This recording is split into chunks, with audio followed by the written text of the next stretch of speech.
আপনি কিভাবে জিব্রাইল আলাইহিস সালামের নাম বলেন, কিভাবে উচ্চারণ করেন তার নাম? জিব্রিল, জিব্রাইল, জিব্রাইল, জিব্রাইল, জিব্রিল, এই 5 ভাবে তার নাম উচ্চারণ করা হয়। আর এটা বিভিন্ন কিরাতের মাধ্যমে বর্ণনা করা হয়েছে। ইল মানে আল্লাহ সুবহানাহু ওয়া তাআলা, এ নিয়ে কোনো মতপার্থক্য নেই। জিব্রা মানে বান্দা বা দাস। তাহলে জিব্রাইল অর্থ আল্লাহর দাস, সুতরাং এটা হলো তার নাম এবং নামের অর্থ। রসুল সাল্লাল্লাহু আলাইহি সাল্লাম এবং আল্লাহ সুবহানাহু ওয়া তাআলা কিভাবে তাকে সম্বোধন করতেন, এটা আসলে একটা মজার বিষয়। যখন আমি এই বিষয়ে গবেষণা করা শুরু করলাম, প্রথম দিন এটা দেখে খুব অবাক হলাম যে আমি বুখারী শরীফ থেকে জিব্রাইল আলাইহিস সালাম সম্পর্কে বর্ণিত সকল হাদিস সংগ্রহ করলাম। প্রথমে যে হাদিস জিব্রাইল আলাইহিস সালামের নাম উল্লেখ করা আছে, রসুল সাল্লাল্লাহু আলাইহি সাল্লাম বলেন জিব্রিল সাল্লাল্লাহু আলাইহি সাল্লাম। আমরা সাধারণত জিব্রিলকে আলাইহিস সালাম বলে সম্বোধন করি, যার অর্থ তার উপর শান্তি বর্ষিত হোক, কিন্তু রসুল সাল্লাল্লাহু আলাইহি সাল্লাম তার উপর সালাওয়াত পেশ করলেন সাল্লাল্লাহু আলাইহি সাল্লাম। রসুল সাল্লাল্লাহু আলাইহি সাল্লাম এটা করলেন জিব্রাইল আলাইহিস সালামের উচ্চ মর্যাদার কারণে। আরেকটা ব্যাপার, রসুল সাল্লাল্লাহু আলাইহি সাল্লাম প্রায় তার নাম বলে তাকে সম্বোধন করতেন না। জানেন কিভাবে করতেন? তিনি বলতেন, যিনি আমার রবের নিকট থেকে আসেন। আল্লাহ সুবহানাহু ওয়া তাআলা বিভিন্ন উপায়ে তাকে সম্বোধন করেন, সবগুলো আমার পক্ষে বর্ণনা করা সম্ভব নয়, এটা আরেকটা বিশাল অধ্যয়নের ব্যাপার। যিনি আমার রবের নিকট থেকে আসেন, ইনশাআল্লাহ ভবিষ্যতে এই বিষয়ে আলোচনা করা যাবে। তবে সবচেয়ে কমন যে বিষয়টি আপনি পাবেন তা হলো রূহ, স্পিরিট, শব্দটি আত্মা। আল্লাহ তাকে বলেন আর রূহুল কুদুস, পবিত্র আত্মা। আল্লাহ বলেন আর রূহুল আমিন, বিশ্বাসী আত্মা। আল্লাহ বলেন রূহানা, আমাদের আত্মা। আল্লাহ তাকে আরো ডাকেন রাসূলুন করিম, সম্মানিত বার্তাবাহক। সর্বশেষ আরেকটি নাম বলে আমরা অগ্রসর হব সময় স্বল্পতার কারণে। এই নামটি আল্লাহ বা রাসূল সাল্লাল্লাহু আলাইহি সাল্লামের পক্ষ থেকে নয়, বরং ওয়ারাকা ইবনে নওফলের কাছ থেকে, যিনি ছিলেন খাদিজা রাদিয়াল্লাহু তাআলা আনহার চাচাতো ভাই। ওয়ারাকা বলেছিলেন ইনি হলেন আন-নামুস, যাকে মুসা আলাইহিস সালামের কাছে প্রেরণ করা হয়েছিল।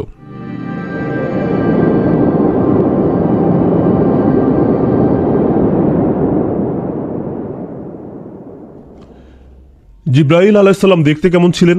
জিব্রাইল আলাইহিস সালাম বিভিন্ন রকম আকৃতি ধারণ করতেন। তিনি মানুষের আকৃতি ধারণ করতেন, আবার কখনো কখনো তিনি ফেরেশতার আকৃতিও ধারণ করতেন। রাসূল সাল্লাল্লাহু আলাইহি সাল্লাম বলেন, আমি জিব্রাইল আলাইহিস সালামকে দেখেছি আর তার ছিল 600 ডানা। রাসূল সাল্লাল্লাহু আলাইহি সাল্লাম বলেন, তিনি আল্লাহ প্রদত্ত একটি বিশাল সিংহাসনে উপবিষ্ট হয়ে সম্পূর্ণ দিগন্তকে ঢেকে ফেলতেন। রাসূল সাল্লাল্লাহু আলাইহি সাল্লাম আরও বলেন, ওই 600 ডানা শুধু ছড়ানোই থাকতো না, তার ডানাগুলো থেকে প্রতিনিয়ত মণিমুক্তা ঝরতে থাকতো। আর তার ডানা রং ছিল সবুজ, তার পায়ের পাতার রঙও ছিল সবুজ। ফেরেশতার আকৃতিতে তাকে এমন দেখাতো। আর তিনি হলেন অন্য সকল ফেরেশতাদের চেয়ে আলাদা। মানুষ আকৃতিতে তাকে কেমন দেখাতো?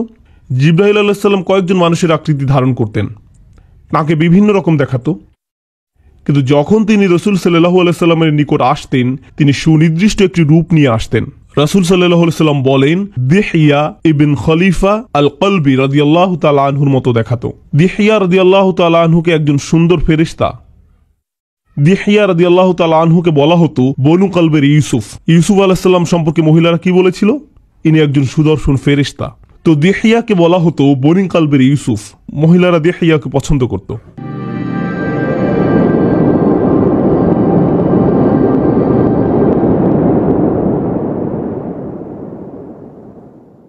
আল্লাহ সুবহানাহু ওয়া তাআলা এবং জিব্রাইল আলাইহিস সালামের সম্পর্ক কেমন? প্রথমত তিনি হলেন কালিমুল্লাহ মিনাল মালাইকা, ফেরেশতাদের পক্ষ থেকে যার সাথে আল্লাহ কথা বলেন তিনি হলেন জিব্রাইল আলাইহিস সালাম। আপনি হয়তো ভাবতে পারেন আল্লাহ কি সকল ফেরেশতাদের সাথে কথা বলেন? না, মানুষের মাঝ থেকে যেমন নির্দিষ্ট কয়েকজনের সাথে আল্লাহ সরাসরি কথা বলেন, ঠিক তেমনি ফেরেশতাদের মাঝ থেকেও নির্দিষ্ট কয়েকজনের সাথে আল্লাহ সরাসরি কথা বলেন। আল্লাহ 4 জন ফেরেশতার সাথে কথা বলেন, মুকাসসিমাতি আমরা, যারা আল্লাহর বিভিন্ন নির্দেশের বাস্তবায়ন ঘটান। এই 4 জনের সাথে আল্লাহ সরাসরি কথা বলার বর্ণনা পাওয়া যায়। কিন্তু আল্লাহ সবসময় সরাসরি জিব্রাইল আলাইহিস সালামের সাথে কথা বলে থাকেন। এমন একজন নবীর কাহিনীও আপনি পাবেন না যেখানে জিব্রাইল আলাইহিস সালামের আলোচনা নেই।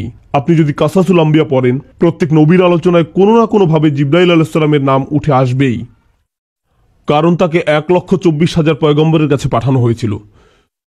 মুস্তাদ ইমাম আহমদের একটি হাদিসে 1,24,000 নবীর কথা উল্লেখ আছে। তাদের মাঝে 350 জন ছিলেন রসুল। তাদের প্রত্যেকের কাছে জিব্রাইল আলাইহিস সালামকে পাঠানো হয়েছিল তাদেরকে শিক্ষা দেওয়ার জন্য, গড়ে তোলার জন্য, সমর্থন দেওয়ার জন্য, প্রতিরক্ষার জন্য। তিনি প্রথম থেকেই তাদের সাথে ছিলেন। তার আরেকটি উপাধি ছিল নাসরুল আম্বিয়া, তিনি ছিলেন নবীদের সাহায্যকারী। জিব্রাইল আলাইহিস সালামই ইব্রাহিম আলাইহিস সালামকে শয়তানের প্রতি পাথর ছুঁড়তে বলেছিলেন, আর আমরা সেই ঘটনার স্মরণে শয়তানের প্রতি পাথর ছুঁড়ি। সুবহানাল্লাহ। দেখুন সেই ঘটনার কত চমৎকার ঐতিহ্য আমাদের। জিব্রাইল আলাইহিস সালামই ইব্রাহিম আলাইহিস সালামকে হজের নিয়মকানুন শিখিয়েছিলেন। কখনো কখনো জিব্রাইল আলাইহিস সালামের ভূমিকাকে স্পষ্টরূপে উল্লেখ করা হয় না। ইউসুফ আলাইহিস সালামের গল্পে কখনো কি জিব্রাইল আলাইহিস সালামের উল্লেখ পেয়েছেন? আপনি ইউসুফ আলাইহিস সালামের উপর বিশাল আলোচনা শুনতে পারেন, সেখানে হয়তো জিব্রাইল আলাইহিস সালামের কথা কখনো বলা হয় না, কিন্তু তিনি সেখানে ছিলেন। আয়াতে বলা হয় ওয়ালাম্মা বালাগা আশুদ্দাহু আতাইনাহু হিকমান ওয়া ইলমা।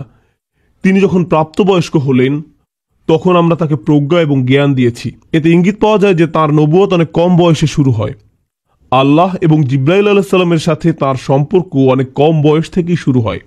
জিব্রাইল আলাইহিস সালামের সাথে হযরত ইউসুফের কখন প্রথম দেখা হয়? যখন তার ভাইরা তাকে সেই কূপে নিক্ষেপ করেছিল, আর তিনি কূপের তলায় পড়তে যাচ্ছিলেন, তখন তিনি এমন এক লোকের হাতের উপর ল্যান্ড করলেন যাকে তিনি আগে কখনো দেখেননি। তিনি ছিলেন জিব্রাইল আলাইহিস সালাম।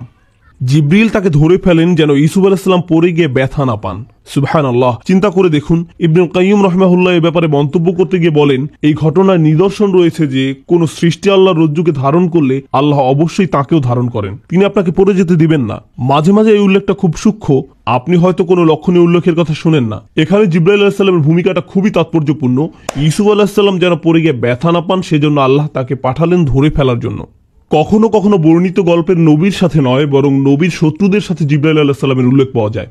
তো মুসা আলাইহিস সালামের ঘটনায় তিনি মুসা আলাইহিস সালামের সাথে বহুবার ছিলেন, কিন্তু মুসা আলাইহিস সালামের ঘটনায় আমরা জিবরিল আলাইহিস সালামের উল্লেখের যে সহিহ বর্ণনা পাই তা আসলে তার শত্রু ফেরাউনের সাথে।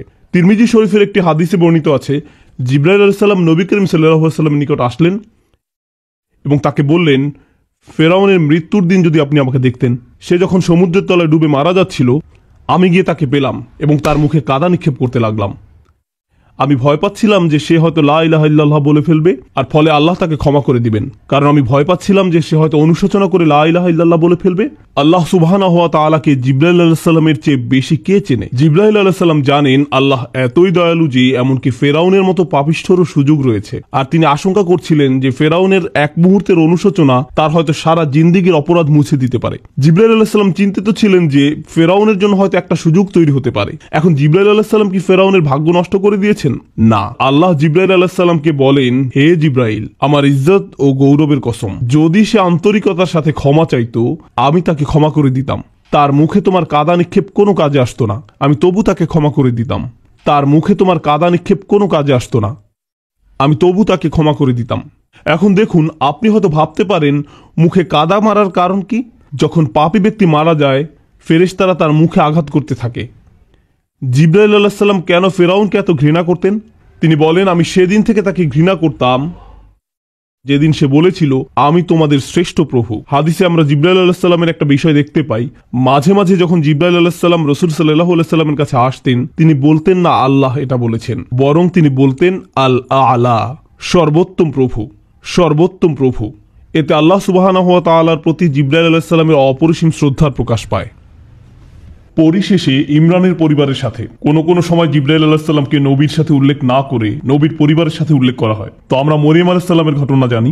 মরিয়ম আলাইহিস সালাম মসজিদের বাইরে পূর্ব দিকের কোনো এক স্থানে যেতেন, মাকানান শারকিয়া। তিনি মাসে একবার মসজিদের বাইরে পূর্ব দিকের কোনো এক জায়গায় যেতেন। অনেক আলেমের মতে সেটা ছিল সূর্যোদয় দেখার উদ্দেশ্যে। তিনি সেখানে গিয়ে সূর্যোদয় দেখতেন আর আল্লাহর জিকির করতেন। তিনি সেখানে মাটিতে দুটো লাঠি গেড়ে পর্দা টাঙিয়ে দিতেন, যেন এই খোলা জায়গায় মানুষ বুঝতে পারে এটা তার বসার জায়গা, কেউ যেন এটা নিকটে না আসে। তিনি অল্প বয়স্ক মেয়ে ছিলেন, 14 থেকে 18 বছর বয়সের।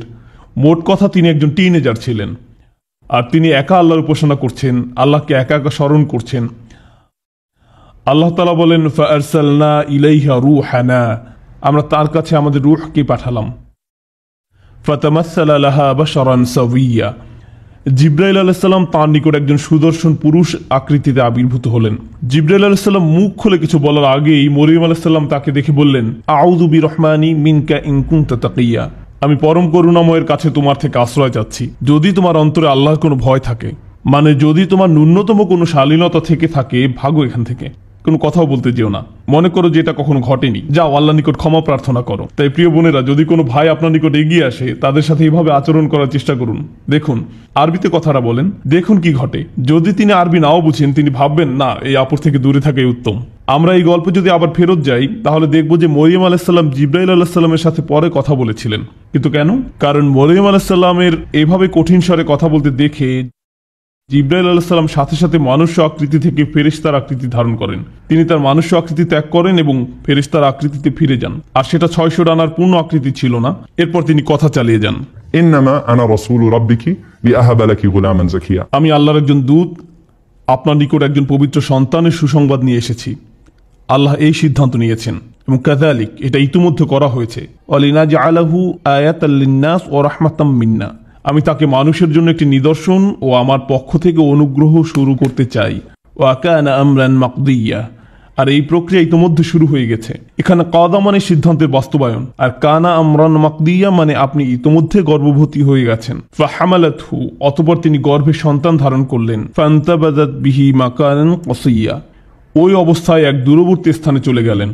গর্ভকালীন পুরো সময়টা তিনি লুকিয়ে থাকলেন। আর যখন সন্তান জন্মদানের সময় আসলো, মনে রাখবেন তিনি ছিলেন একজন অনভিজ্ঞ তরুণী, তার পাশে সাহায্য করার মতো কেউ ছিল না। তিনি পূর্বে কখনো সন্তান জন্ম দেননি। প্রসব বেদনা তাকে এক খেজুর বৃক্ষের মূলে আশ্রয় নিতে বাধ্য করলো। তিনি বললেন, হায়, আমি যদি কোনো কারণে এর পূর্বেই মারা যেতাম এবং মানুষের স্মৃতি থেকে বিলুপ্ত হয়ে যেতাম। যেহেতু মরিয়ম আলাইসাল্লামের গর্ভধারণ বা সন্তান জন্মদানের কোনো অভিজ্ঞতা ছিল না, আর গর্ভধারণ এবং সন্তান জন্মদান একজন মেয়ের প্রায় মৃত্যুর কাছাকাছি নিয়ে যায়। মহিলারা যারা শুনছেন তারা হয়তো ভাবছেন, হ্যাঁ আমরা জানি। যেহেতু গর্ভধারণ এবং সন্তান জন্মদান একজন মেয়েকে প্রায় মৃত্যুর কাছাকাছি নিয়ে যায়, মনে করছিলেন তিনি মারা যাচ্ছেন। ফানাদাহা মিন তাহতিহা আল্লা তাহজানি, জিবরাইল আলাইহিস সালাম এই সময়টাতে তাকে সান্ত্বনা দিতে লাগলেন। আপনি মনে করছেন যে মানুষ আপনাকে নিয়ে কুৎসা রটনা করবে, কিন্তু বাস্তবতা হলো একসময় মানবজাতির কাছে ওহী পাঠানো হবে, আর তাতে উল্লেখ থাকবে যে অযকুর ফি কিতাবি মারিয়াম, এই কিতাবে মারিয়ামের কাহিনী বর্ণনা করুন। আর দেখো, কদ জাআলা রাব্বুকা তাহতাকা সারিয়া, তোমার পালনকর্তা তোমার পায়ের তলায় একটি নহর জারি করেছেন, আর তুমি খেজুর গাছের কাণ্ড ধরে তোমার দিকে নাড়া দাও, তাহলে তা তোমার উপর তাজা পাকা খেজুর ফেলবে। ফাকুলি ওয়াশরাবি অকররি আইনান, অতঃপর তুমি খাও, পান করো এবং চোখ জুড়াও। তোমার বাচ্চা তোমার চক্ষু শীতলকারী হওয়ার কথা। তোমার বাচ্চার দিকে তাকাও, কষ্টের দৃষ্টিতে নয়, সুখের দৃষ্টিতে। অতঃপর দ্বিতীয় পরীক্ষা আসলো, যখন তোমার সম্প্রদায় তোমার সন্তান সম্পর্কে জিজ্ঞেস করবে, তখন তুমি নিজের সমর্থনে কোনো কথা বলতে পারবে না। এবং ইতিমধ্যে মরিয়ম আলাইসাল্লামের পূর্ণ বিশ্বাস তৈরি হয়ে গেল যে আল্লাহর সাহায্য তার সাথেই রয়েছে। তাই মরিয়ম আলাইসাল্লাম যখন তার সম্প্রদায়ের সম্মুখীন হলেন, তিনি জানতেন না যে আল্লাহ কিভাবে তাকে রক্ষা করবেন। কিন্তু যেহেতু তাকে সঠিক উপায়ে প্রশিক্ষিত করা হয়েছে, আল্লাহর উপর তার নির্ভরতা চূড়ান্ত রূপে আবির্ভূত হলো। তিনি ভাবলেন কিছু একটা ঘটতে যাচ্ছে, আর ঠিকই আল্লাহ সুবহানাহু ওয়া তাআলা তাকে পুরস্কৃত করলেন। এখানে জিবরাইল আলাইহিস সালাম ঈসা আলাইহিস সালামের দায়িত্ব গ্রহণ করেন। আল্লাহ সুবহানাহু ওয়া তাআলা বলেন, আমরা তাকে পবিত্র আত্মার মাধ্যমে সাহায্য করেছি। এমনকি আল্লাহ এটাকে ঈসা আলাইহিস সালামের প্রতি একটি অনুগ্রহ হিসেবে উল্লেখ করেন। আমি তোমাকে পবিত্র আত্মার মাধ্যমে সাহায্য করেছি। ঈসা আলাইহিস সালামকে জিবরাইল আলাইহিস সালামের মাধ্যমে তার সারা জীবন জুড়ে সাহায্য করা হয়। শুধু এটা নয়, বরং আলেমদের মতে জিবরাইল হচ্ছেন একমাত্র ফেরেশতা যিনি কোনো নবীকে আকাশে নিয়ে যেতে পারেন। তো যখন ঈসা আলাইহিস সালামকে ক্রুশবিদ্ধ করে হত্যা করার ষড়যন্ত্র করা হয়, তখন তাকে জীবিত অবস্থায় আকাশে উঠিয়ে নেওয়ার জন্য একজন ফেরেশতা পাঠানো হয়। কিয়ামতের পূর্বে আল্লাহর হুকুমে তাকে আবার পৃথিবীতে পাঠানো হবে, আর সে ফেরেশতা ছিলেন জিবরিল আলাইহিস সালাম। আমি এর তাৎপর্য বোঝার চেষ্টা করেছিলাম যে কেন আল্লাহ এই কথাটি ওয়া মা তানাজ্জালু ইল্লা বিআমরি রাব্বিকা সূরা মরিয়মে বলেছেন। বেশ কিছু দিনের জন্য জিবরাইল আলাইহিস সালাম দেখা না দিলে রাসূল সাল্লাল্লাহু আলাইহি ওয়াসাল্লাম মনে মনে দুঃখ পেতেন। আর তাই জিবরাইল আলাইহিস সালাম রাসূল সাল্লাল্লাহু আলাইহি ওয়াসাল্লামকে বললেন, দেখুন, আল্লাহর নির্দেশ পেলেই কেবল আমরা আপনার কাছে আসি। আমরা নিজেদের ইচ্ছা মতো আসতে পারি না, আমরা এই সিদ্ধান্ত নিতে পারি না। আর এই কথাটি খুবই ব্যক্তিগত শোনায়, ওয়া মা নাতানাজ্জালু ইল্লা বিআমরি রাব্বিক। কেন সূরা মরিয়মে? ইসলামী পণ্ডিতদের মতে এই সূরায় বর্ণিত প্রত্যেক নবীর ঘটনায় জিবরাইল আলাইহিস সালামের গুরুত্বপূর্ণ ভূমিকা রয়েছে। চিন্তা করে দেখুন, জাকারিয়া, মারিয়াম, ঈসা, ইব্রাহিম, মুসা, ইদ্রিস, ইসমাঈল আলাইহিস সালাম, ওনাদের সবার জীবনে জিবরাইল আলাইহিস সালাম গুরুত্বপূর্ণ ভূমিকা পালন করেন। তাই এই সূরাতেই রাসূল সাল্লাল্লাহু আলাইহি ওয়াসাল্লামকে বলা হয়েছে, দেখুন, আমরা শুধু আল্লাহর হুকুমেই অবতরণ করি জ্ঞান নিয়ে, আর তখন জিবরিল আলাইহিস সালামের আগমনে আপনি সন্তুষ্ট হয়ে যাবেন।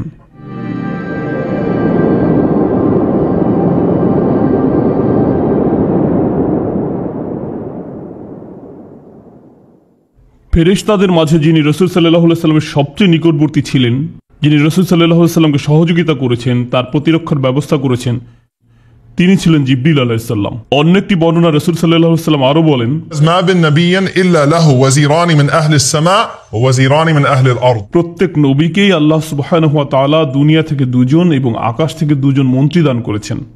আমাকে দিয়ে আকাশের দুজন মন্ত্রী হলেন জিবরিল এবং মিকাল, আর দুনিয়া থেকে প্রদত্ত দুজন হলেন আবু বকর এবং ওমর রাদিয়াল্লাহু তাআলা আনহু। জিবরিল আলাইহিস সালাম এবং রাসূল সাল্লাল্লাহু আলাইহি সাল্লামের প্রথম সাক্ষাৎকারটি কেমন ছিল? আনাস ইবনে মালিক রাদিয়াল্লাহু তাআলা আনহু বর্ণনা করেন, রাসূলুল্লাহ সাল্লাল্লাহু আলাইহি সাল্লামের ছেলেবেলায় তিনি অন্য বাচ্চাদের সাথে খেলছিলেন, দৌড়াদৌড়ি করছিলেন ঠিক সকল বাচ্চার মতো। হঠাৎ করে এক ব্যক্তির আবির্ভাব হয়, তিনি রাসূল সাল্লাল্লাহু আলাইহি সাল্লামকে ধরে মাটিতে শুইয়ে দিলেন। এটা দেখে অন্য বাচ্চারা দৌড়ে তাদের পিতামাতার কাছে চলে গেল এবং বলতে লাগলো মুহাম্মদকে হত্যা করা হয়েছে। অন্য বাচ্চারা যখন দৌড়ে পালাতে লাগলো, তখন রাসূল সাল্লাল্লাহু আলাইহি সাল্লাম দেখছিলেন যে এই লোকটি তাকে কি করতে যাচ্ছে। আল্লাহ রাসূল সাল্লাল্লাহু আলাইহি সাল্লাম বলেন, তিনি আমার বুক কেটে ফেললেন, তিনি আমার বুক খুলে ফেললেন। তিনি বললেন, এটা হলো তোমার অন্তরের শয়তানের অংশ। তিনি রাসূল সাল্লাল্লাহু আলাইহি সাল্লামের হার্ট বের করলেন এবং তা থেকে কিছু একটা বের করে নিলেন আর বললেন, এটা হলো তোমার অন্তরের শয়তানের অংশ। তারপর তিনি এটাকে ফেলে দিলেন। এরপর তিনি সোনালী রঙের একটি পাত্রে রাখা জমজমের পানিতে আমার হাড় ধুয়ে ফেললেন। আর এই বাচ্চা অবস্থায় রাসূল সাল্লাল্লাহু আলাইহি সাল্লাম সবকিছু অবলোকন করেছেন। এরপর রাসূল সাল্লাল্লাহু আলাইহি সাল্লামের হাড়কে আবার যথাস্থানে রেখে দেওয়া হলো। অন্য বাচ্চারা ফিরে এসে দেখলো যে রাসূল সাল্লাল্লাহু আলাইহি সাল্লামের বুক সেলাই করে দেওয়া হয়েছে আর তার মুখমণ্ডল নীল বর্ণ ধারণ করলো। রাসূল সাল্লাল্লাহু আলাইহি সাল্লামের হাড় বের করে পবিত্র করা হলো। সে সময় তিনি এই ঘটনার কোনো ব্যাখ্যা খুঁজে পেলেন না। তিনি এই ঘটনায় চরম কষ্ট পেলেন। তিনি বুঝতে পারলেন না যে কেন এটা হলো, তিনি বুঝতে পারলেন না এটা কি হলো। ঠিক 34 বছর পর তিনি যখন 40 বছর বয়সে পদার্পণ করলেন, আয়েশা রাদিয়াল্লাহু তাআলা আনহা বলেন, তিনি ভালো স্বপ্ন দেখতে লাগলেন। এটা তিনি একাধারে 6 মাস যাবৎ দেখতে লাগলেন। তিনি রাতে যা স্বপ্নে দেখতেন তাই দিনের বেলায় সত্যে পরিণত হতো। তিনি উপলব্ধি করলেন যে কিছু একটা ঘটতে যাচ্ছে। এ থেকে আমরা কিছুটা বুঝতে পারি যে কেন হঠাৎ করে রাসূল সাল্লাল্লাহু আলাইহি সাল্লাম গুহায় গিয়ে ধ্যানমগ্ন হতে লাগলেন এবং প্রার্থনা করতে লাগলেন। তিনি এবং খাদিজা রাদিয়াল্লাহু তাআলা আনহা বুঝতে পারলেন যে অতি প্রাকৃতিক কিছু ঘটতে যাচ্ছে। ঐশ্বরিক কেউ একজন তাদের সাথে যোগাযোগ করছে, কোনো এক ধরনের বিশেষ সৃষ্টি তাদের সাথে যোগাযোগ করছে। এই অবস্থায় 6 মাস যাবৎ চলল। আয়েশা রাদিয়াল্লাহু তাআলা আনহা বলেন, তারপর আল্লাহ সুবহানাহু ওয়া তাআলা নির্জনতাকে রাসূল সাল্লাল্লাহু আলাইহি সাল্লামের নিকট প্রিয় করে দিলেন। হঠাৎ করেই তিনি একা থাকতে পছন্দ করা শুরু করলেন। রাসূলুল্লাহ সাল্লাল্লাহু আলাইহি সাল্লাম হেরা গুহায় আরোহণ করতেন। হেরা গুহায় আরোহণ করতে প্রায় 2 ঘন্টা সময় লাগে। আপনারা যদি কখনো হেরা গুহায় ওঠেন তাহলে সম্পূর্ণ মক্কাকে দৃষ্টি সীমানায় দেখতে পাবেন। সুবহানাল্লাহ, আপনি সবকিছু দেখতে পাবেন। রাসূল সাল্লাল্লাহু আলাইহি সাল্লাম দিনের পর দিন, কখনো পুরো সপ্তাহ জুড়ে, অবশেষে পুরো রমজান মাস সেখানে অবস্থান করেন। তিনি সেখানে দ্বীনে হানিফ তথা ইব্রাহিম আলাইহিস সালামের শেখানো পন্থায় আল্লাহর ইবাদত করতেন। অর্থাৎ তিনি সেখানে গিয়ে যেভাবে পারতেন আল্লাহর ইবাদত করতেন। সুশৃঙ্খল কোনো নামাজের নিয়ম তখন জানা ছিল না। তিনি ইব্রাহিম আলাইহিস সালামের রেখে যাওয়া নিয়মে আল্লাহকে ডাকতেন। ঠিক এটাই বর্ণিত আছে। তো হঠাৎ করে একদিন তিনি জিবরাইল আলাইহিস সালামকে দেখতে পেলেন। আপনাদের কি মনে হয় তখন জিবরিল আলাইহিস সালাম কি ফেরেশতার আকৃতিতে দেখা দেন, না মানুষের আকৃতিতে? মানুষের আকৃতিতে। আপনারা হয়তো ভাবছেন রাসূল সাল্লাল্লাহু আলাইহি সাল্লাম তাহলে ভয় পেয়ে গেলেন কেন? চিন্তা করে দেখুন, আপনি হয়তো 2 ঘন্টা ধরে সেখানে অবস্থান করছেন, আশেপাশে কেউ নেই, তারপর আচমকা গুহার মুখে এক অপরিচিত লোককে দাঁড়িয়ে থাকতে দেখলেন, কোনো কথা বলছে না। আপনি যদি রাসূল সাল্লাল্লাহু আলাইহি সাল্লামের জায়গায় থাকতেন, আপনি কি ভাবতেন? তাছাড়া পরবর্তীকালের বর্ণনা থেকে আমরা ধারণা পাই তখন কি ঘটেছিল। রাসূল সাল্লাল্লাহু আলাইহি সাল্লাম যখন খাদিজা রাদিয়াল্লাহু তাআলা আনহার নিকট ঘটনা বর্ণনা করছিলেন, তিনি বলেন, যাকে আমি স্বপ্নে দেখি সে আমার নিকট এসেছিল। সুতরাং আমরা আরও বুঝলাম যে রাসূল সাল্লাল্লাহু আলাইহি সাল্লাম ইতোমধ্যে জিবরাইল আলাইহিস সালামকে স্বপ্নে দেখেছিলেন। তো তিনি চিন্তা করছিলেন, অদ্ভুত, আমি তো এখন ঘুমাচ্ছি না, আমি তো স্বপ্নে নেই, বাস্তবে। এর থেকে জিবরিল আলাইহিস সালাম কেন রাসূল সাল্লাল্লাহু আলাইহি সাল্লামকে জড়িয়ে ধরেছিলেন, এটা স্বপ্ন নয়, বাস্তব। ইকরা, পড়ুন, আপনি কোনো কল্পিত কিছু দেখছেন না, এটা কল্পিত কোনো ছায়ামূর্তি নয়। আমি আপনাকে শক্ত করে জড়িয়ে ধরছি শুধু আমার বাস্তবতা বোঝাতে নয়। ইন্না সানুলকি আলাইকা কওলান সাকিলা, যে ওহী আপনার উপর নাজিল হতে যাচ্ছে তা হবে অত্যন্ত ভারী। এই বাণী ধারণ করার জন্য আপনাকে প্রস্তুত হতে হবে। এরপর তিনি তাকে আদেশ করলেন, পড়ুন। তারপর রাসূল সাল্লাল্লাহু আলাইহি সাল্লামকে ছেড়ে দিলেন। রাসূল সাল্লাল্লাহু আলাইহি সাল্লাম বললেন, আমি পড়তে জানি না। জিবরিল আলাইহিস সালাম তাকে আবারও শক্ত করে জড়িয়ে ধরলেন এবং বললেন, ইকরা। রাসূল সাল্লাল্লাহু আলাইহি সাল্লাম বললেন, আমি পড়তে জানি না। জিবরিল আলাইহিসসালাম রাসূল সাল্লাল্লাহু আলাইহি সাল্লামকে তৃতীয়বারের মতো শক্ত করে জড়িয়ে ধরলেন এবং পরবর্তীকালে রাসূল সাল্লাল্লাহু আলাইহি সাল্লাম বর্ণনা করেন, জিবরিল আলাইহিস সালাম আমাকে এত শক্ত করে জড়িয়ে ধরেন যে আমি মনে করছিলাম আমি মারা যাব। তিনি বললেন, পড়ুন। রাসূল সাল্লাল্লাহু আলাইহি সাল্লাম বললেন, কি পড়ব? ঠিক তখন জিবরিল আলাইহিস সালাম বললেন, ইকরা বিইসমি রাব্বিকাল্লাযী খলাক, পাঠ করুন আপনার পালনকর্তার নামে যিনি সৃষ্টি করেছেন। খলাকাল ইনসানা মিন আলাক, যিনি মানুষকে সৃষ্টি করেছেন আলাক থেকে। ইকরা ওয়া রাব্বুকাল আকরাম, পাঠ করুন আপনার পালনকর্তা মহা দয়ালু, যিনি কলমের সাহায্যে শিক্ষা দিয়েছেন মানুষকে যা সে জানতো না। রাসূল সাল্লাল্লাহু আলাইহি সাল্লাম যখন ওহী গ্রহণ করছিলেন, জিবরিল আলাইহিস সালাম তাকে আর জড়িয়ে ধরলেন না, আবার চলেও গেলেন না।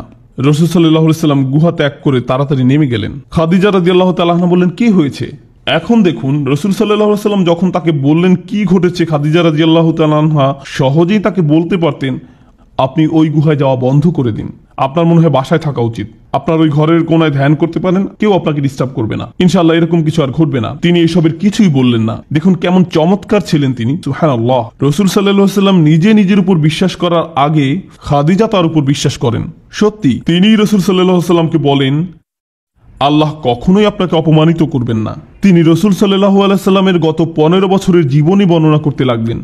আপনি এমন মানুষ যিনি আত্মীয়তার বন্ধন রক্ষা করেন, আপনি এতিমদের যত্ন নেন, আপনি আপনার প্রতিবেশী এবং মেহমানদের প্রতি উদার, আপনি কোন সমস্যায় পড়লে তার দায়িত্ব কাঁধে তুলে নেন।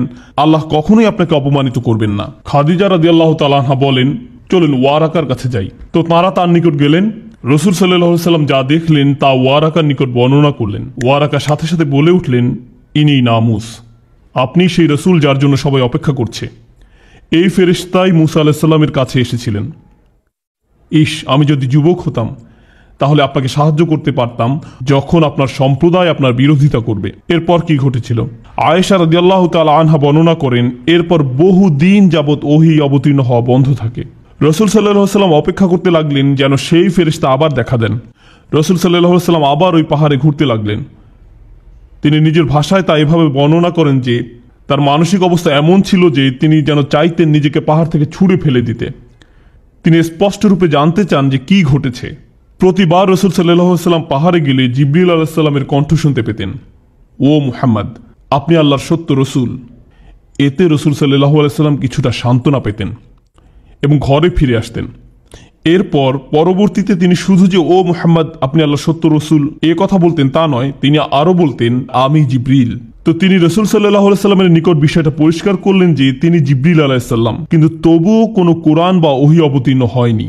অবশেষে অন্য একদিন রাসূল সাল্লাল্লাহু আলাইহি সাল্লাম হাঁটছিলেন, আর এবার ইয়া মুহাম্মদ ইন্নাকা রাসূলুল্লাহি হাক্কা, ও মুহাম্মদ আপনি আল্লাহর সত্য রসূল।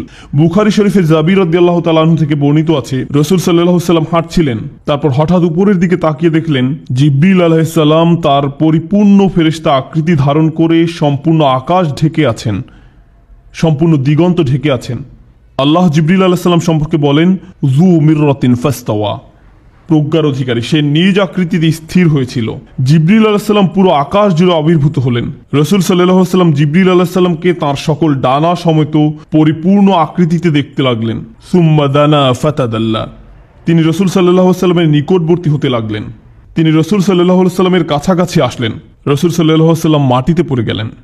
তিনি নিজেই বলছেন যে আমার অতি নিকটবর্তী হওয়াতে আমি এত ভয় পেয়েছিলাম যে আমি মাটিতে পড়ে গেলাম।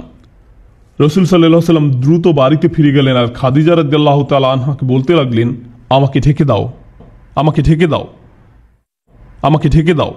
আর ঠিক তখন পরবর্তী ওহী অবতীর্ণ হয়, ইয়া আইয়ুহাল মুদ্দাসসির কুম ফাআনযির ওয়া রাব্বাকা ফাকাব্বির ওয়া সিয়াবাকা ফাতাহহির, হে চাদর আবৃতকারী, উঠুন, সতর্ক করুন। সুবহানাল্লাহ। চিন্তা করে দেখুন, প্রথম ওহী অবতীর্ণ হওয়ার সময় তিনি হেরা গুহায় ছিলেন, আর দ্বিতীয়বার তিনি যখন খাদিজা রাদিয়াল্লাহু তাআলা আনহার কাছে ছিলেন তখন ওহী অবতীর্ণ হয়। হে চাদর আবৃতকারী, উঠুন, সতর্ক করুন, আপনার পালনকর্তার মহত্ব ঘোষণা করুন, আপন পোশাক পবিত্র করুন, মূর্তি পরিত্যাগ করুন। এই হলো প্রথম দিকের ওহী অবতীর্ণ হওয়ার ঘটনা। আয়েশা রাদিয়াল্লাহু তাআলা আনহা বলেন, এরপর থেকে একটির পর একটি ওহী অবতীর্ণ হতে লাগলো। অর্থাৎ দীর্ঘ বিরতির পর আসে সূরা মুদ্দাসসির, সূরা মুজাম্মিল, সূরা দুহা এবং আরো অনেক সূরা ক্রমাগত রাসূল সাল্লাল্লাহু আলাইহি সাল্লামের নিকট অবতীর্ণ হতে থাকে। এভাবেই শুরু। রাসূল সাল্লাল্লাহু আলাইহি সাল্লাম বুঝতে পারলেন কি ঘটছে। তিনি বুঝতে পারলেন যে তিনি আল্লাহর রাসূল। রসুল সাল্লাল্লাহু আলাইহি ওয়াসাল্লাম এখন আর জিবরিল আলাইহিস সালামের উপস্থিতি থেকে ভয় পান না। বিষয়টা তার কাছে পরিষ্কার হয়ে গেল।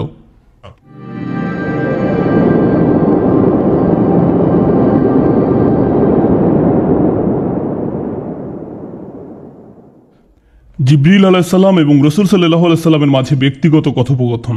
জিবরিল আলাইহিস সালাম রসুল সাল্লাল্লাহু আলাইহি সাল্লামের ঘরে বহুবার এসেছিলেন। কোনো কোনো সাহাবী তাকে দেখতে পেতেন, আবার কেউ কেউ দেখতে পেতেন না। একদিন আব্বাস রাদিয়াল্লাহু তাআলা আনহু তার সন্তান আব্দুল্লাহ রাদিয়াল্লাহু তাআলা আনহুকে নিয়ে রসুল সাল্লাল্লাহু আলাইহি সাল্লামের সাথে সাক্ষাৎ করতে আসলেন। আব্বাস রাদিয়াল্লাহু তাআলা আনহু রসুল সাল্লাল্লাহু আলাইহি সাল্লামকে সম্বোধন করে কথা বলছিলেন, কিন্তু তিনি সাড়া দিচ্ছিলেন না। রসুল সাল্লাল্লাহু আলাইহি সাল্লাম কোনো কথা না বলাতে আব্বাস রাদিয়াল্লাহু তাআলা আনহু চলে যান। চলার পথে আব্বাস রাদিয়াল্লাহু তাআলা আনহু আব্দুল্লাহ রাদিয়াল্লাহু তাআলা আনহুকে বলেন, তোমার চাচতো ভাই কেন আমার সাথে কথা বলল না? আব্দুল্লাহ রাদিয়াল্লাহু তাআলা আনহু বললেন, আপনি কি দেখেননি যে রাসূল সাল্লাল্লাহু আলাইহি সাল্লাম তার সামনে বসা এক লোকের সাথে কথা বলছিলেন? আব্বাস রাদিয়াল্লাহু তাআলা আনহু বললেন, কোন মানুষের সাথে? আব্বাস রাদিয়াল্লাহু তাআলা আনহু আবার রাসূল সাল্লাল্লাহু আলাইহি সাল্লামের কাছে ফিরে আসলেন এবং জিজ্ঞেস করলেন, তখন কেউ কি আপনার সাথে কথা বলছিল? রাসূল সাল্লাল্লাহু আলাইহি সাল্লাম বললেন, আপনি কেন এটা জিজ্ঞেস করছেন? আব্বাস রাদিয়াল্লাহু তাআলা আনহু বললেন, কারণ আব্দুল্লাহ তাকে দেখতে পেয়েছিল। রাসূল সাল্লাল্লাহু আলাইহি সাল্লাম বললেন, রাআ, সে দেখেছে? আব্বাস রাদিয়াল্লাহু তাআলা আনহু বললেন, জি দেখেছে। তারপর রাসূল সাল্লাল্লাহু আলাইহি সাল্লাম আব্দুল্লাহ রাদিয়াল্লাহু তাআলা আনহুর জন্য দোয়া করলেন যেন আল্লাহ তার জ্ঞান বাড়িয়ে দেন। তো রাসূল সাল্লাল্লাহু আলাইহি সাল্লামের সাথে জিবরিলের ব্যক্তিগত কথোপকথনটা কেমন ছিল? রাসূল সাল্লাল্লাহু আলাইহি সাল্লাম জিবরিল আলাইহিস সালামকে বললেন, আল্লাহ বলেছেন যে আমি আপনাকে সকল জগৎবাসীর জন্য রহমত স্বরূপ প্রেরণ করেছি। তিনি জিজ্ঞেস করলেন, আমার রহমতের কোনো অংশ কি আপনার পর্যন্ত পৌঁছেছে? জবাবে জিবরিল আলাইহিস সালাম বললেন, ইয়া মুহাম্মদ ওয়াল্লাহি ইন্নাকা আহাব্বুল আম্বিয়া ইলাই। আল্লাহর শপথ, ও মুহাম্মদ, আপনি আমার সবচেয়ে প্রিয় নবী। মানে আমাকে আজ পর্যন্ত এমন কারো কাছে পাঠানো হয়নি যাকে আমি আপনার থেকে বেশি ভালোবাসি। তিনি আরো বললেন, আপনার মাধ্যমে আমি নিরাপত্তা লাভ করেছি। আমি আমার ভাগ্য নিয়ে চিন্তায় থাকতাম যতক্ষণ না আপনার নিকট এই আয়াত অবতীর্ণ হলো, কুওয়াতিন ইনদা যিল আরশি মাকিন, যে শক্তিশালী আরশের মালিকের নিকট মর্যাদা সম্পন্ন প্রতিষ্ঠিত। মাদানী জীবনের অনেক ব্যক্তিগত আলোচনায় জিবরিল আলাইহিস সালাম বারবার রাসূল সাল্লাল্লাহু আলাইহি সাল্লামকে আশ্বস্ত করেছেন। কেন? কারণ দেখুন, রাসূল সাল্লাল্লাহু আলাইহি সাল্লাম জানলেন যে তিনি এবং বিশ্বাসীরা নিরাপদ। কিন্তু রাসূল সাল্লাল্লাহু আলাইহি সাল্লাম এখন কাকে নিয়ে উদ্বিগ্ন? আমাদেরকে নিয়ে, যারা পরবর্তীতে আসবে। তাই তিনি উম্মতি উম্মতি উম্মতি বলে কাঁদতেন। তাই আল্লাহ জিবরিল আলাইহিস সালামকে পাঠালেন। জিবরিল আলাইহিস সালাম বললেন, ইয়া মুহাম্মদ, আমরা আপনার উম্মতের বিষয়ে আপনাকে সন্তুষ্ট করে দিব। আমরা আপনাকে হতাশ করব না। আপনার উম্মত ঠিক থাকবে।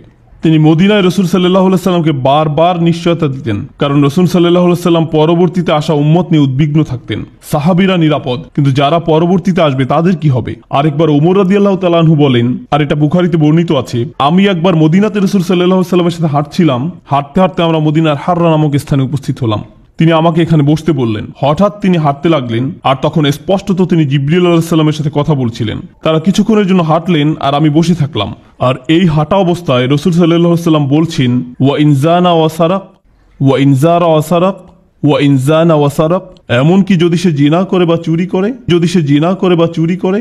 আর ওমর রাদিয়াল্লাহু তাআলা আনহু উত্তর শুনতে পাচ্ছিলেন না। ইয়া রাসূলুল্লাহ, ওইটা কি ছিল? রাসূল সাল্লাল্লাহু আলাইহি সাল্লাম বললেন, তিনি ছিলেন জিবরিল আলাইহিস সালাম। তিনি এসেছিলেন আমাকে সুসংবাদ দিতে যে এই উম্মতের প্রত্যেক ব্যক্তি অবশেষে জান্নাতে প্রবেশ করবে।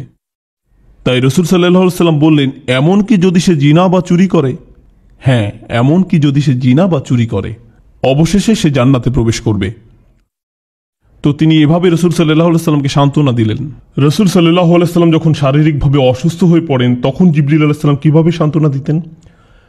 রাসূল সাল্লাল্লাহু আলাইহি সাল্লাম যখন অসুস্থ হয়ে পড়েন, তিনি বলেন, জিবরিল আমার কাছে আসলেন এবং বললেন, ও মুহাম্মদ, আপনি কি অসুস্থ? আমি বললাম, হ্যাঁ।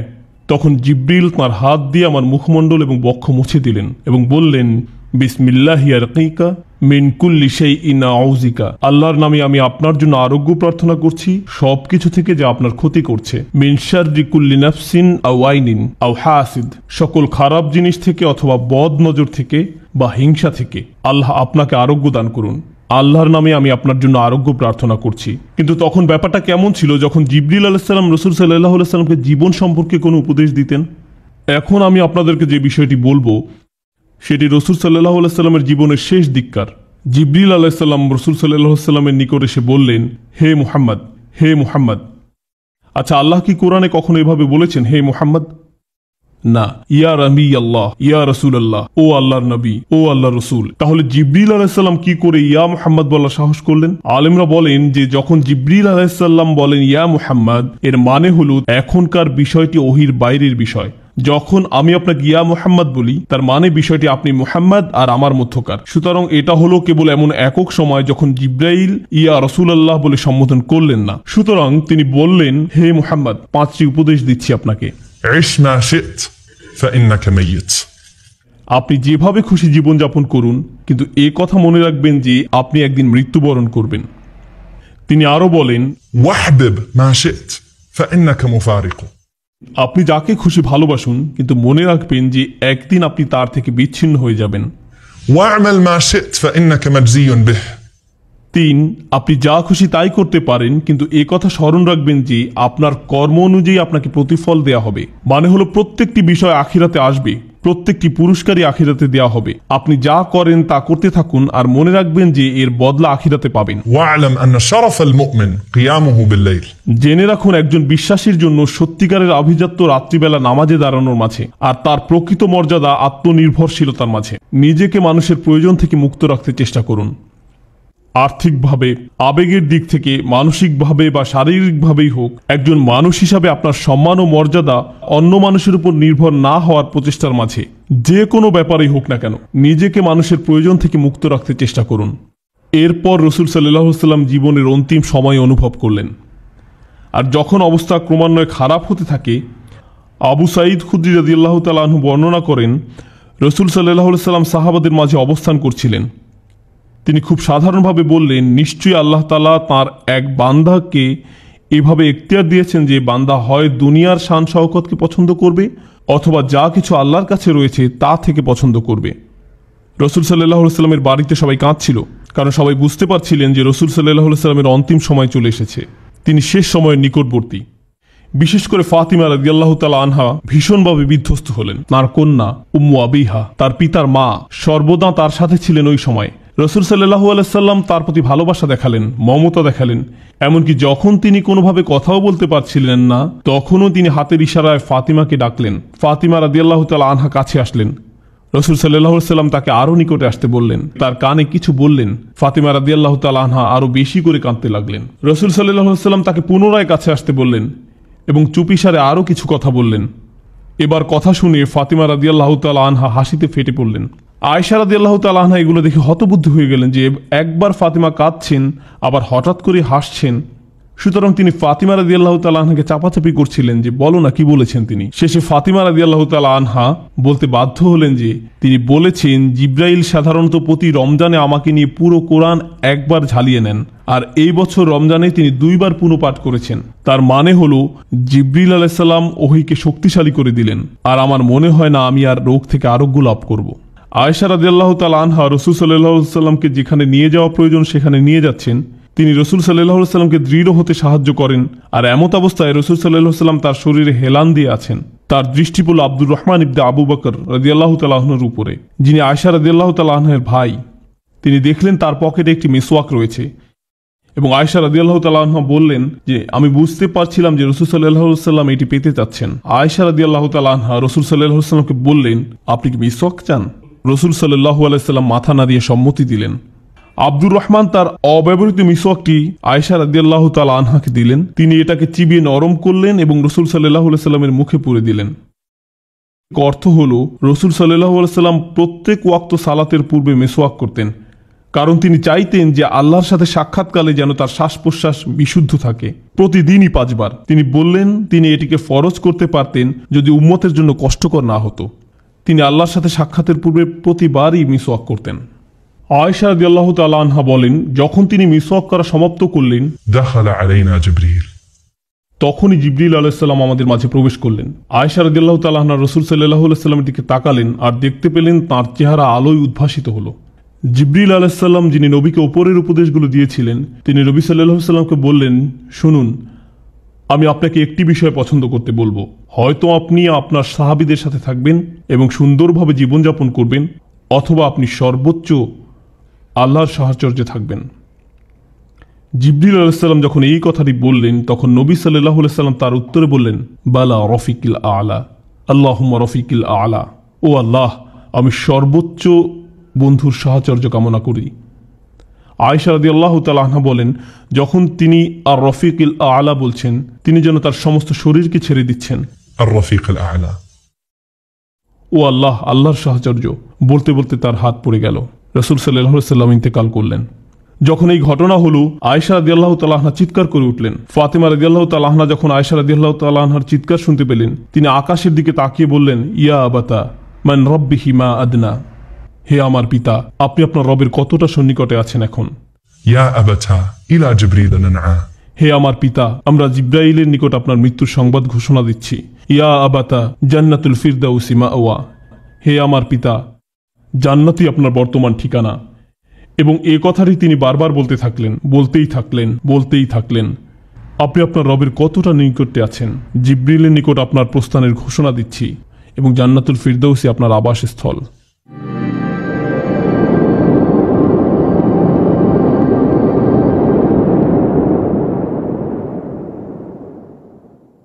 সুবহানাল্লাহ। নবী সাল্লাল্লাহু আলাইহি ওয়াসাল্লাম মৃত্যুবরণ করেছেন এবং প্রত্যেকেই মৃত্যুবরণ করবে। নবী সাল্লাল্লাহু আলাইহি ওয়াসাল্লাম বলছেন জিবরিলও মৃত্যুবরণ করবে। চিন্তা করতে পারেন, জিবরিল আলাইহিস সালামও মারা যাবেন। নবী সাল্লাল্লাহু আলাইহি ওয়াসাল্লাম বলেন, সিংহায় ফুৎকার দেওয়ার পর আল্লাহ যাদের চান তারা ছাড়া আর কেউ স্থির থাকতে পারবে না, অন্য সবাই মৃত্যুবরণ করবে। আল্লাহ সুবহানাহু ওয়া তাআলা তাদেরকে তার সম্মুখে নিয়ে আসবেন, আর তারা হলেন জিবরিল, ইসরাফিল, মিকাল ও মৃত্যুর ফেরেশতা, যারা আল্লাহর আদেশসমূহ বাস্তবায়ন করেন। আল্লাহ মৃত্যুর ফেরেশতাকে জিজ্ঞেস করবেন, আর কারা কারা বাকি আছে। মৃত্যুর ফেরেশতা বলবেন, ও আল্লাহ, আপনার সম্মানিত পবিত্র চেহারার আপনার বান্দা আমি, আপনার বান্দা জিবরিল, আপনার বান্দা জিবরিল, আপনার বান্দা মিকাল এবং আপনার বান্দা ইসরাফিল। আল্লাহ বলবেন, মিকালের আত্মা নিয়ে নাও। তখন মিকালের আত্মা নিয়ে নেওয়া হবে। পুনরায় বলবেন, আর কে কে বাকি আছে। তিনি বলবেন, ও আল্লাহ, আপনি, আমি, জিবরিল এবং ইসরাফিল। আল্লাহ বলবেন, ইসরাফিলের আত্মা নিয়ে নাও। ইসরাফিলের আত্মা তার থেকে নিয়ে নেওয়া হবে। আল্লাহ আবারও বলবেন, আর কারা বাকি আছে। তিনি বলবেন, ওয়াজহুকাল বাকিল করিম, ও আল্লাহ, আপনার পবিত্র চেহারা, আপনার এই বান্দা এবং আপনার বান্দা জিবরিল, আমরা দুই বান্দা সবশেষে বাকি রয়েছি। আল্লাহ বলবেন, জিবরিলের আত্মা নিয়ে নাও। রাসূল সাল্লাল্লাহু আলাইহি ওয়াসাল্লাম বলেন, জিবরিল তার চেহারা নিয়ে পতিত হবেন এমন অবস্থায় যে তার ডানাগুলো বিস্তৃত অবস্থায় থাকবে আর সেগুলো আল্লাহর প্রশংসা করতে থাকবে। তিনি তাসবিহরত অবস্থায় মৃত্যুবরণ করবেন। এরপর আল্লাহ বলবেন, আর কে বাকি আছে। তখন মৃত্যুর ফেরেশতা বলবে, ইয়া আল্লাহ, কেবল আপনি আর আমিই বাকি আছি। আল্লাহ মৃত্যুর ফেরেশতাকে আদেশ করবেন মৃত্যুবরণ করার জন্য, আর মৃত্যুর ফেরেশতা মারা যাবেন। আর আল্লাহ বলবেন, কুল্লু মান আলাইহা ফান, প্রত্যেক ব্যক্তি ধ্বংসপ্রাপ্ত হবে। ওয়ায়াবকা ওয়াজহু রাব্বিকা যুল জালালি ওয়াল ইকরাম, আর কেবল আপনার মহামান্বিত রবের চেহারাই বাকি থাকবে। আল্লাহ নিজেকেই তখন জিজ্ঞেস করবেন, লিমানিল মুলকুল ইয়াউম, আজকের রাজত্ব কার। আল্লাহ নিজেই প্রত্যুত্তরে বলবেন, লিল্লাহি ওয়াহিদিল কাহ্হার, কেবল অদ্বিতীয় নিয়ন্ত্রণকারী আল্লাহর। রাসূল সাল্লাল্লাহু আলাইহি ওয়াসাল্লাম বলেন, যখন আখিরাতে আমরা সবাই হাজির হব, তখন সমস্ত জমিন আল্লাহর আনুগত্যের প্রশংসায় একদম সমতল হবে। তিনি বলেন, হাসরের ময়দানে প্রত্যেকেই যে জায়গায় রয়েছে সে জায়গা থেকে একটু নড়তে পারবে না। ثم أدعى أول الناس. তিনি বলেন, আল্লাহর নিকট আমাকেই প্রথম আহ্বান করা হবে। অতএব আমি আল্লাহ সুবহানাহু ওয়া তাআলার নিকটে যাব, আমি সিজদায় পড়ে যাব। তিনি বলেন, অতঃপর আমি আমার মস্তক উত্তোলন করব, فإذا جبريل عن يمين الرحمن. এবং আকস্মিকভাবে আমি সর্বোচ্চ দয়াময় আল্লাহর ডান পাশে জিবরিলকে দেখতে পাবো। নবী সাল্লাল্লাহু আলাইহি ওয়াসাল্লাম হাদিসে বলেন, والله ما رآه قبلها. ইতিপূর্বে জিবরিল আলাইহিস সালাম আল্লাহ সুবহানাহু ওয়া তাআলাকে কোনো দিনই দেখেননি। নবী সাল্লাল্লাহু আলাইহি ওয়াসাল্লাম জিবরিলের দিকে ইশারা করে বলবেন, হে আমার রব, إن هذا أخبرني أنك أرسلته إلي. এই ব্যক্তি আমাকে বলেছিল যে আপনিই তাকে আমার নিকটে পাঠিয়েছিলেন। فيقول الله صدقت. তখন আল্লাহ বলবেন, তুমি সত্য বলছো। একইভাবে জিবরিল নবী সাল্লাল্লাহু আলাইহি সাল্লামকে বলবেন, আপনি সত্য বলছেন। নবী সাল্লাল্লাহু আলাইহি সাল্লাম কেন প্রতিদান দিবসে এই বিষয়টি পছন্দ করলেন, কেন এটি ইচ্ছা পোষণ করলেন? কারণ হলো, প্রতিদান দিবসের দিন প্রত্যেক নবী রাসূলকে জিজ্ঞেস করা হবে যে জিবরিল কি নবুয়তের বার্তাকে ঠিকমতো পৌঁছে দিয়েছে কিনা। নবী সাল্লাল্লাহু আলাইহি সাল্লাম জিবরিলের পক্ষে সাক্ষ্য দিবেন এবং তাকে জিজ্ঞেস করার পূর্বেই তিনি নিজেই বলবেন যে উনি বলেছেন যে তাকে আপনি আমার নিকট পাঠিয়েছিলেন, তিনি তার কাজ ঠিকমতো করেছিলেন। আল্লাহ বলবেন, তুমি সত্য